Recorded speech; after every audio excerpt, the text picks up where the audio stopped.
My name is Alex. I'm a level 3 MovNat trainer and the founder of Natural Mobility. I've also been training martial arts for a better part of my life, and this video is meant to be a beginner's guide to rolling. Rolling is a fun and dynamic ground movement skill, but it is also very useful for injury prevention. Whether you're falling out of a tree, jumping or vaulting over an obstacle and bailing, or just slipping and falling on ice in the middle of winter, a good rolling technique can mean the difference between hurting yourself and getting up without even breaking your stride. So I've put together a few exercises that you can use to build your forward and backwards roll. Let's take a look. Let's start with some backwards rocking. Hold your knees and let yourself fall back. Try to round your spine so that you're rolling back and not plopping back. You can add a little bit of a rotation to increase complexity once you're comfortable with going just forwards and backwards. Hold your knees tighter to make it more difficult and a little looser to make it easier. This is a really good exercise for getting comfortable with the idea of rolling onto your back, whether it's forward or backwards rolling. Now let's start building our back roll. You can lay on your back and try and bring your knees up over your head. If you can touch your toes on the ground behind you, that's perfect. But if not, just try and focus on getting your knees and hips up off the ground.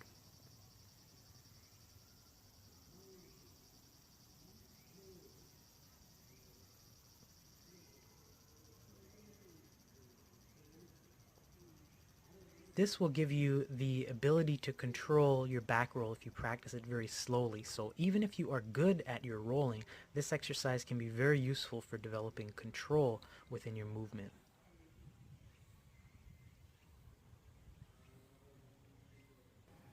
It's important that you're turning your head to one side while you're bringing your knees over. And think about bringing your knees over to one of your shoulders rather than directly back behind your head. You don't want to put weight directly on your spine when you're doing this roll. You want it to cross over from one side of your back to the other side of your back as it goes up.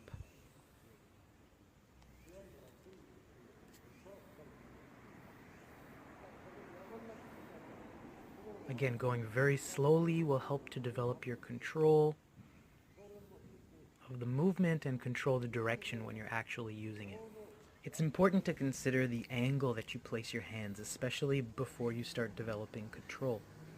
If your arms are out too close to your body, then you won't be able to resist the pressure that'll make you fall over. So you won't be able to complete a roll directly back if you need to push into your hands for stabilization. Alternatively, if your arms are too far out to the side, you might not be able to get the leverage needed to bring your knees over pushing, but you should be able to do this eventually without your hands at all. Once you can comfortably touch your toes to the ground behind you, you can move on to the next step of the roll. If you're bringing your knees to the right shoulder, it should free up your left arm. It shouldn't be bearing any weight, and you can bring your hand behind your head for the next portion of your roll. When you bring your knees to the left side of your shoulder, then you should be able to free up your right hand and bring it into position. It really doesn't matter what direction you're turning your head, as long as you're getting your neck out of the way. What is important though is that you're lifting the opposite arm, because if you bring your knees over your shoulder and try to lift the same arm and you don't have the control, you will fall over. You'll see when I bring my knees over to the left side and into position and I try to move my left arm, it's kind of pinned to the ground, whereas the right one is pretty free to do whatever it wants. All that's left to complete your roll is to get up into a kneeling position. We'll try that a few more times from supine lying all the way back through the entire roll. Start by bringing your knees up over your head, touch your toes behind you on the ground, bring your opposite hand behind your head, touch your knees to the ground gently, and rock your weight back into your hips. I can't stress enough how important it is to practice this movement slowly. When you practice rolling slowly, you develop the ability to control your roll and its direction. That means that you can roll in a straight line rather than all over the place. It's really tempting to let momentum take you and do a really quick roll, but that usually results in a bit of a sloppy movement, and we're trying to really refine the quality of our movement here. So again, touching the toes on the ground behind you, bringing the opposite hand over the head, gently touching the knees to the ground, and rocking back into the hips. Now we can start working our way up, starting with the sitting position. We can combine the back roll we just learned with the backwards rocking exercise that we did at the beginning.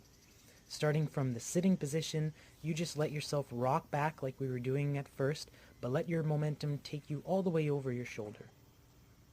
Once you're comfortable with doing this from a sitting position, you can work up to a squatting position. So doing this from a squat just means you're starting on your feet and then sitting on your butt and then rocking back and then completing your back roll. So don't think of it as too much of a difference. Even from standing, there's not much of a difference. You're not really falling from a standing position. You're letting your leg drop back and trying to lower your hips as far down to your heel as possible. It's almost like doing a one-legged squat or a pistol squat and then going into your roll. You can think about trying to touch your butt to your heel or kicking yourself in the butt for this one. But try and lower yourself down as far as you can and as slow as you can to get control. There are lots of ways that you can increase complexity or intensity when it comes to forward rolling. But first you want to make sure that you have a nice solid technique and you can do it slowly without getting hurt. We can start from either a deep squat or a full kneeling position or a half kneeling position like I'm doing right here. Make a diamond shape with your hand and place it on the ground in front of you, not directly in the middle, but to the side in front of one of your knees. Lower your shoulder down to the ground, but don't touch your shoulder joint to the ground. Make sure you're rolling onto your back. You can also slide your arm in order to create a little bit more momentum. You can put your palm up or your palm down, but if you're trying to pick something up, you might want to have your palm down. When rolling from standing, step forward and get into as deep of a lunge as you can to get your body as low to the ground as possible before committing to your roll. Obviously, the closer you are to the ground when you fall, the better. You want to think about what you're going to do when you get out of your roll. If you're going to be jumping back, maybe a lateral split kneeling position will work well, whereas if you're moving forward, keep your feet parallel. Rolling can help prevent injury or recover from a fall, and it can also help to absorb the impact of a drop from a great height. We're not going into detail about some of the advanced maneuvers like falling from a height and rolling or doing a dive roll, as those are techniques that are unique enough to deserve their own videos. What I would like to emphasize in this video is the slow and controlled practice of your backwards and forward roll. If your forward roll intimidates you, start with your back roll, as that's going to build up confidence. And when you are comfortable with both rolls, you can start practicing from momentum, but even then, don't abandon your basics. Continue to practice that slow and controlled basic forward and backwards roll to develop smooth movement. I hope you guys enjoyed the video, and I'll see you next time.